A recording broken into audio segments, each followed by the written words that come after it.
a while. How's it going? No, lekker. Busy with a new online store for our merchandise. That's it. And when I say I mean my company.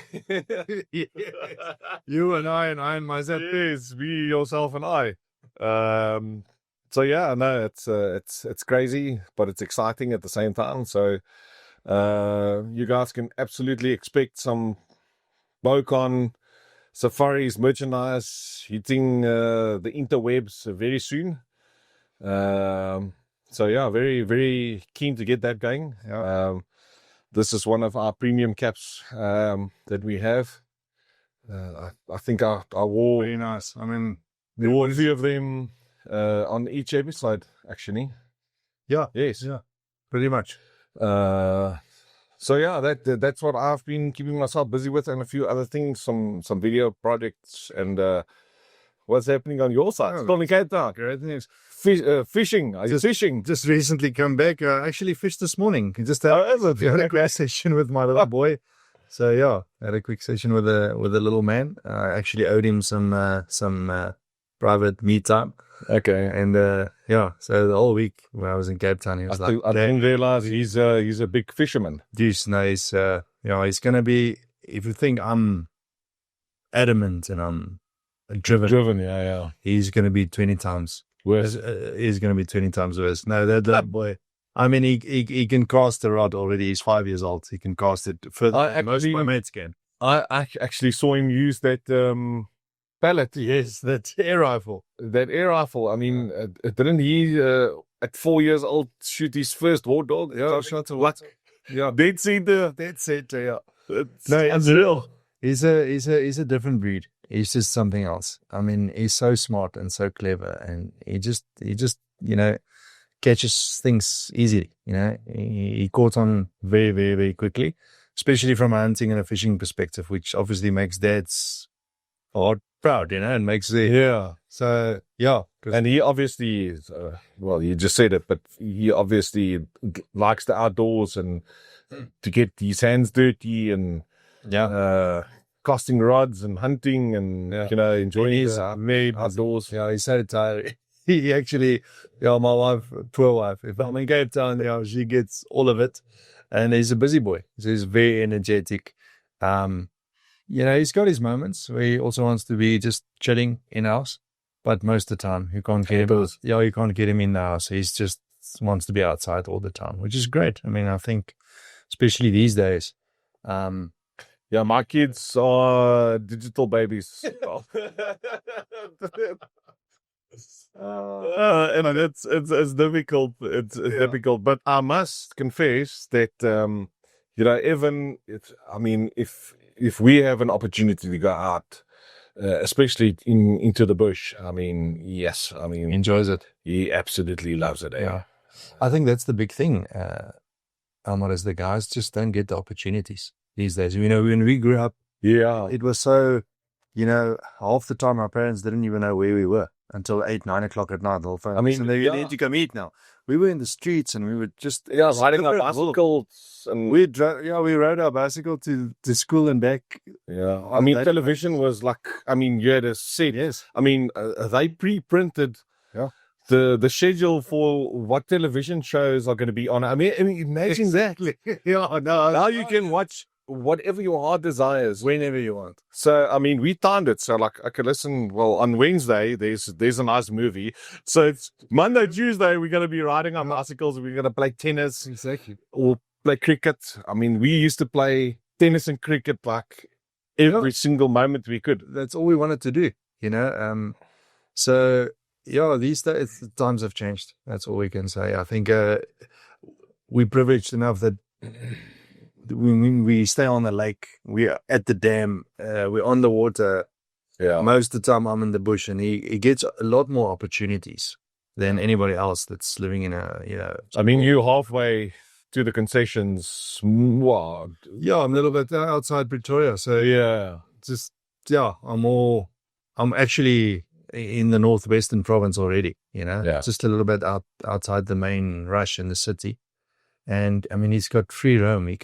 He's lots to do. If you've got a small garden and then obviously what are the kids going to do these days? And most parents these days will just drop their kids at school. They'll pick them up. There's no one rides bicycles anymore. I mean, Yeah. you ever see this?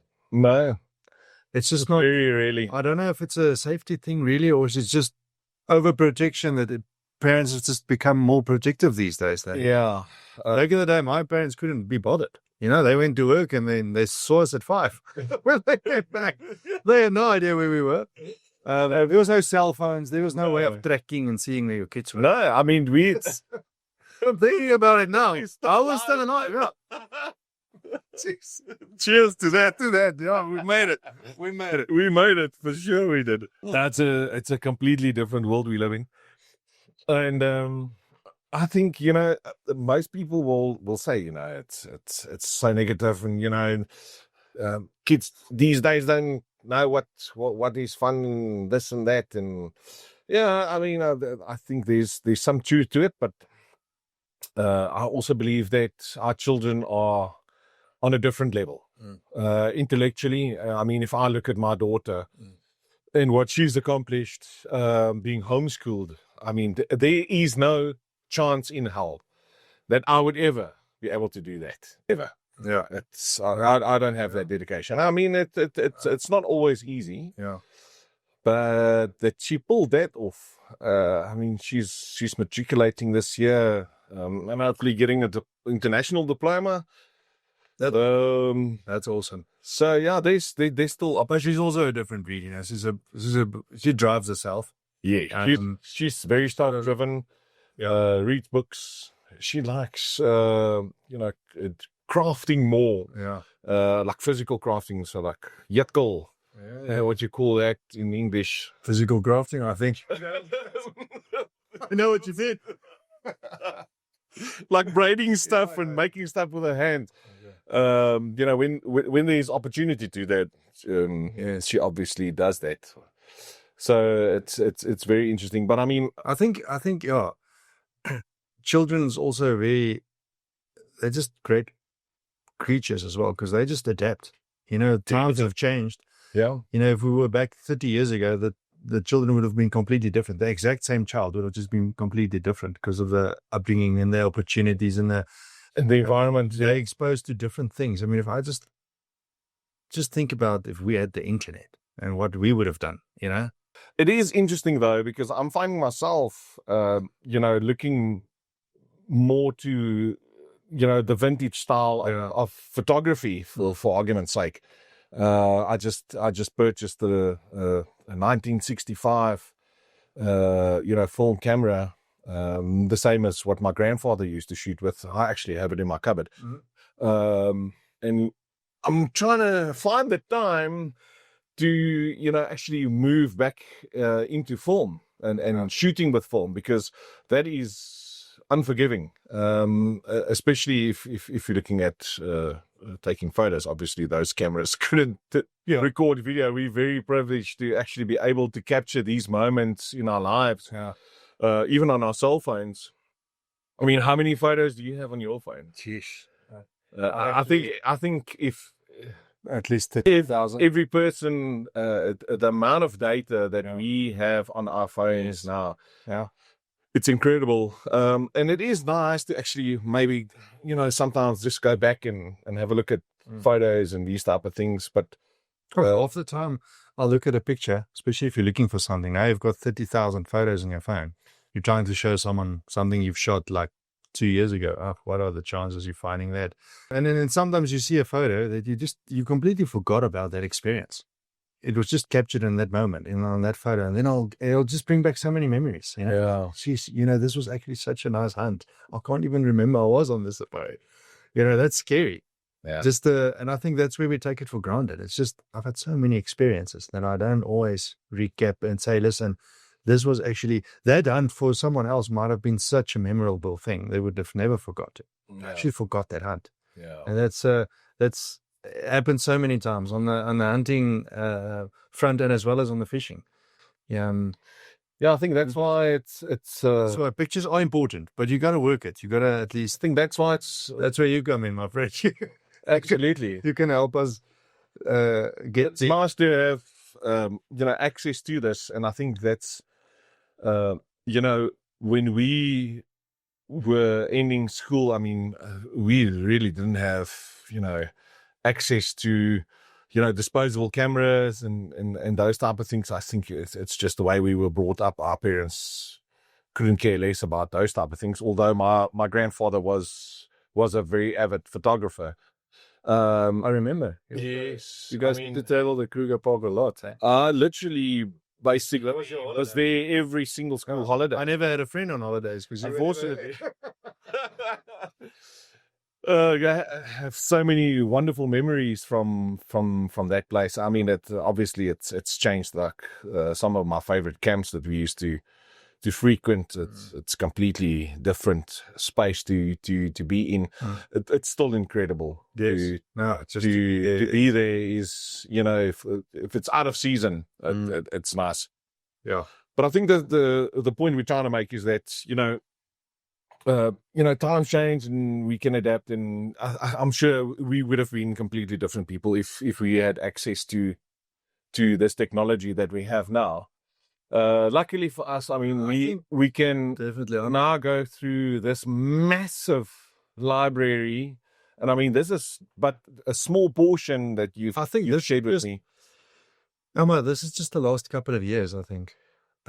Most of these images that I'm quickly scanning through here, this is literally last couple of years. I mean, okay, there I was just in a picture of a client from the Ukraine that had a hunt here, and that must have been 2014, 2015. So now that image I probably saved it again to share it with someone. So yeah, there was these guys came up from the Ukraine, and it was actually just by chance that I actually hunted with them. It's just buffering. Oh, okay. So I still had a beard there. So nice beard going on there. Yeah. Okay. So these guys are, this was actually a while back. And where was this was on the farm in Northam. This was in Northam. Oh, it was just in Northam. Yeah, so it was on the farm that we had the lodge that we're going to house on. And so, yeah, it's good. This was actually a female that we shot. It was one of the culling hunts, or the cull hunt. They're the main, same gentleman, same nice, let's look at that impala. So yeah, I'll just try. It's so he actually just did a bit of a cull hunt. He just wanted to hunt for meat. Okay, and then in this instance, he wanted to take a nice trophy. I think we've shot a very, very nice impala, old male. Nice, horn, weird. I spent 2.5, 3 days with this guy, in the bush on foot tracking. Okay, great experience. I mean, we saw abundance of game, and we just passed on a lot of things. And it was just for him also about just being out in the bush. I mean, at some point, I remember he even said, you know, it was early morning. It's just, we just want to sit under a tree and just enjoy the bush, you know? Yeah. And I'm like, geez, I want to just hunt. I want to shoot something. And he's like, no, let's take it easy. Just a complete different perspective he had, and you know, it was such a nice experience. Yeah, there's a lot. Actually, I'm lying. Sorry, I'm just like I said, they're from the Ukraine. They're actually from the Danish embassy. Oh, the Danish. Yeah, I was completely confused now.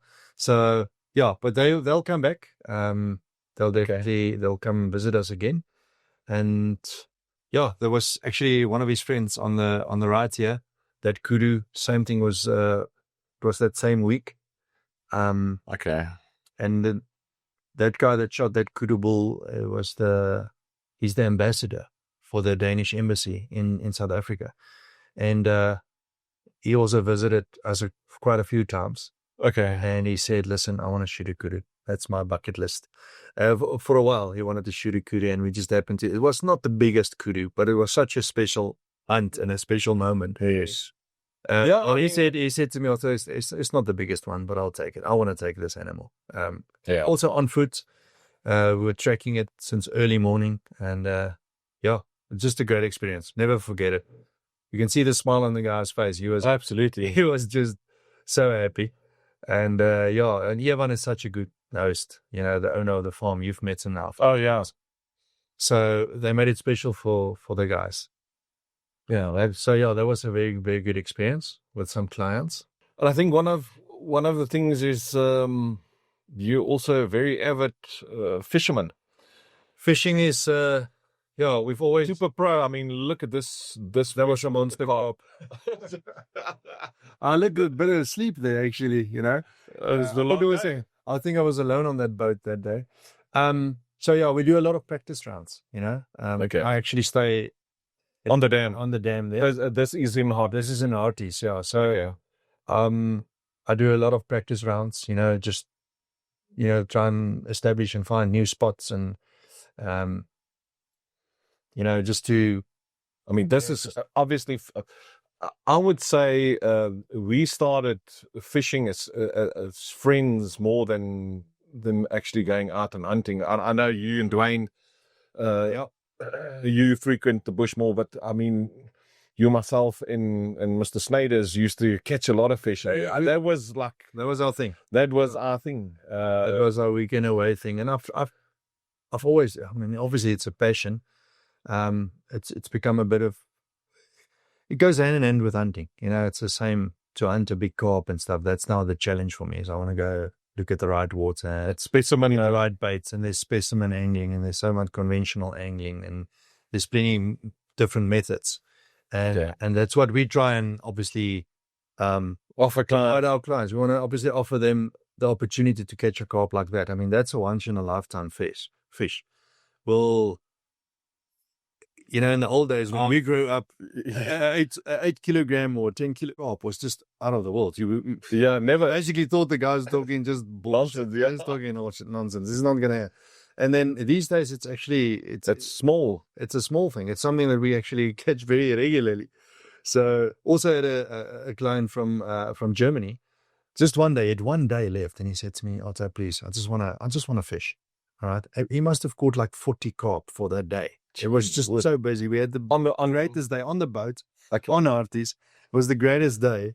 And then, but now we all actually joked a lot about it because we're going as friends. You know, he wasn't an actual client. He's a client, but he's become friends over the years. So I took him out on this trip, and I'm like, listen, it's not going to cost you a penny. Let's just go and fish a bit. Yeah. Now I've got my rods and he's got his rods, but I'm making sure every rod is loaded. Yes, and there's always more than 2. But now my rods is also his rods, you know. So every rod that actually ran, it was always fish. But I had such a blast with the guys. I just made sure that there's enough bait and there's enough drinks for him, and all was good. And then he caught a 10.5 kilogram carp that day. So there's a lot of small fish in between. Sure. And then we've to this day, he's hunted everything with me. Right? Okay. He just speaks about that fish. Okay. All the kudu, all the buffalo, everything he shot, is just what I do. That carp is awesome. That carp is it's just a memory for him. He said he had never had so much fun. It was just 2 of us on the boat. So yeah, it's just special. It reminds me of our 𝗥𝗶𝗳𝗹𝗲𝗀𝗀 fishing expedition. I don't know if you remember that. I do. We were getting literally started. We were so excited to go away for the weekend, and we had four sticks out, 4 rods out. Yes. And I think it was like literally within the first 5 minutes, the rods just started moving. Yeah. And I think it was like 2 hours in, we just pulled them all out. So like, listen, let's just have a beer. Awesome if you get days like that. It just looks like you know what you're doing. Yeah. I think we've got some skills that we can offer, but yeah, it's also, if you're on the other side of that, which does happen, then it's all you're sitting there, you're not getting a bite and you're not getting this and that. But yeah, most of the times we're successful. We try and obviously time it properly and look at lots of things. There's a lot of aspects to look at, weather.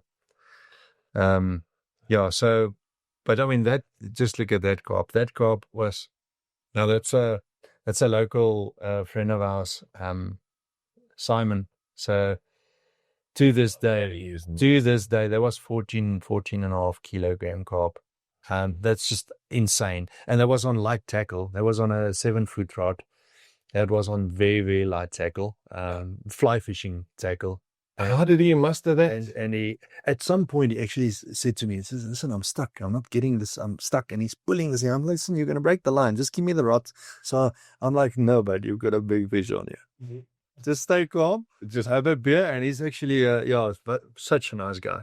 Okay, and to time it out. To this day, that's his proudest moment. I actually spoke to him a couple of weeks back, and he said to me that still is one of the best trips he's ever been on. There was a day trip. It was literally, I think we had a few hours on. Okay. Actually had a bit of. They're all in the corporate industry and all come from construction and different backgrounds. And it was Simon, myself, and Sean on the boat, and I think we had half a day. I think we went on the water like at 11, 12, and we just sat there for the afternoon, and he caught that bugger. So yeah, Oh, that's impressive. awesome. But yeah, I mean that's Yeah, you can see it. definitely That face doesn't lie.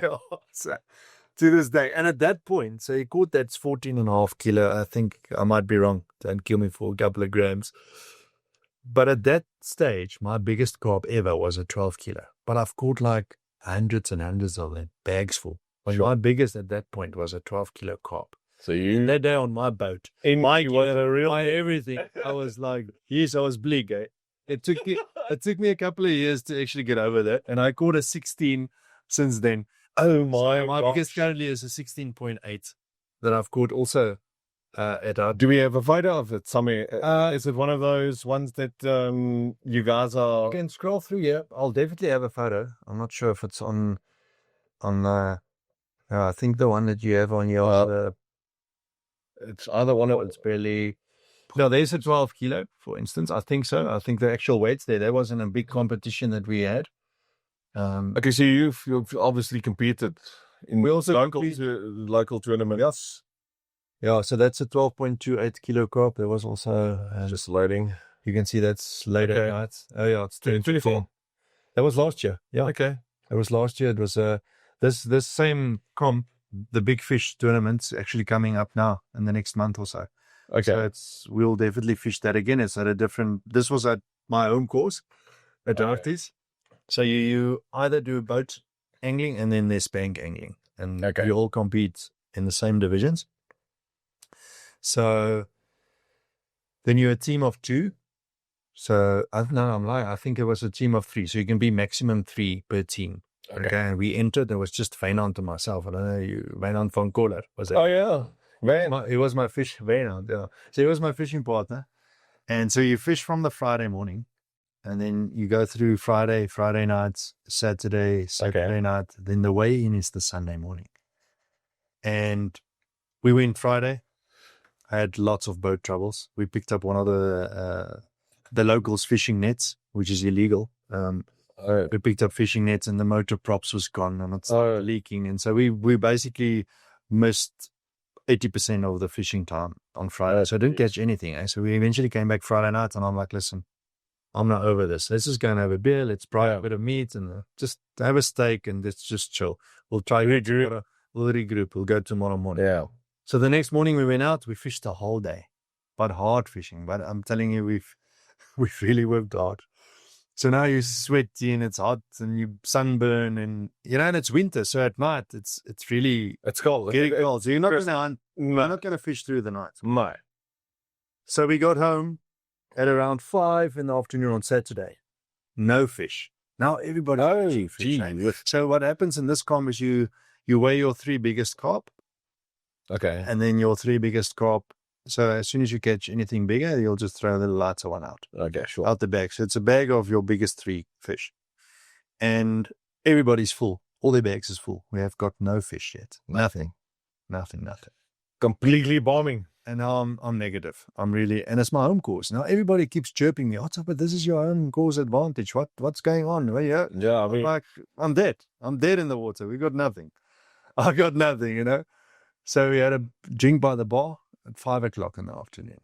And one guy said to me, but just go back again. I was over it. I said to Wynand, listen, let's call it. Yeah. Let's have a nice Saturday evening with the boys and let's go between the bank anglers. Yeah, and just mingle and maybe get a few tips because we know nothing. That's what I thought. I said, listen, we're starting from scratch. And then, so we went and then the guy actually said, and then the wind started coming up. It was pumping. And now I've got to take the boat across the dam to another spot that I know. And we wanted to go and try and fish. And I'm like, geez, but the weather it's bleak. It's just not nice.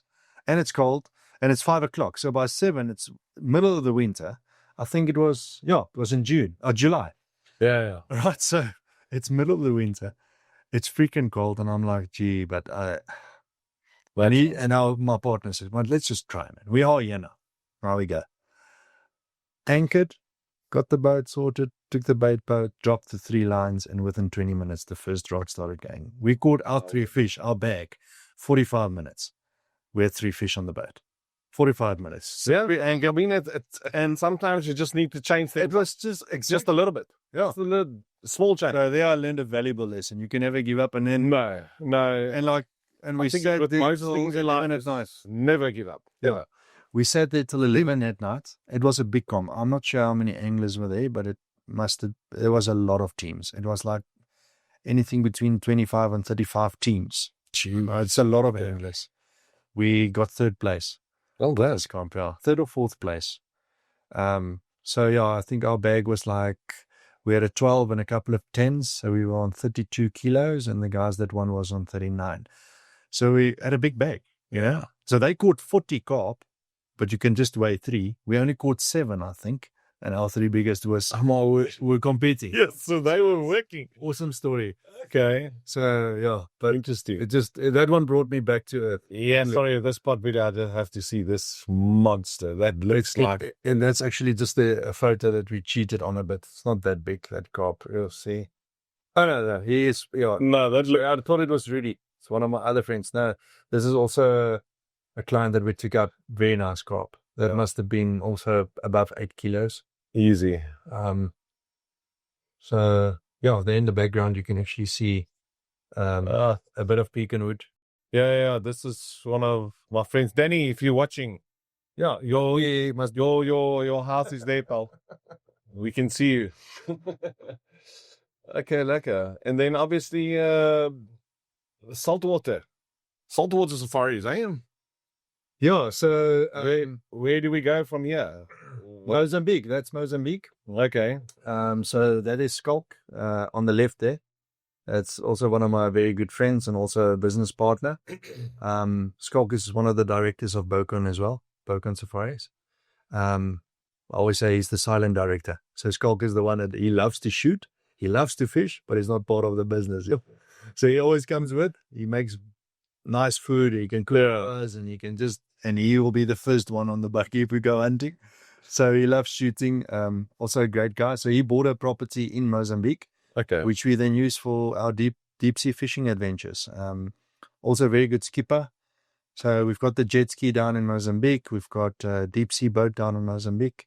So that's something we can definitely offer our clients. It will be ideal if a client can book like a 20 or 21 day safari if they're blessed. Have the full experience. Yeah. Have a full Monty. Have a couple of days in the bush, do a bit of Sun City, see a little bit of Cape Town maybe, do Mozambique, do a Kenya safari.